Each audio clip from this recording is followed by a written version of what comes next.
এবার আমি তোমাদের সাথে শেয়ার করলাম হচ্ছে একদম মুখে কোনো মেকআপ ছাড়া আমার মুখটা দেখতে কীরকম লাগে সেটা।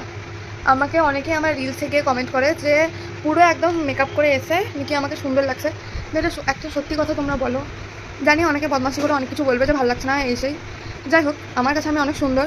একদম সত্যি কথা বলো যে স্কিন কি সত্যিই আমার মানে মেকআপের দরকার লাগে? এই স্কিনে কি আমার মেকআপের দরকার লাগে? আমার সত্যি আমি স্কিনে কোনো মেকআপ আমি করি না। বিয়ে বাড়ি ছিল বলে করেছিলাম সত্যি, কিন্তু রিলসে আমি কোনো রকম মেকআপ করি না। রিলসে শুধু আমি আইলাইনার আর লিপস্টিকটা করি, মুখে কোনো রকম মেকআপ করি না।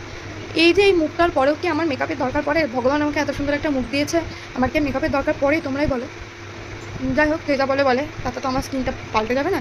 আমি আমার স্কিন নিয়ে গর্ব করছি না। যাই হোক, আমি শুধু বলছি যে আমাকে ভগবান খুব সুন্দর করে পাঠিয়েছে। কে জানি আমি কেন আজকে এরকম হলো, আমি সেই জন্য উল্টোপাল্টা বকছি, কিন্তু সত্যি আমাকে খুব ভালো লাগে, সেই জন্য আমি বকছি এসব। ওকে, টাটা, বাই বাই, টাটা, সবাই খুব ভালো।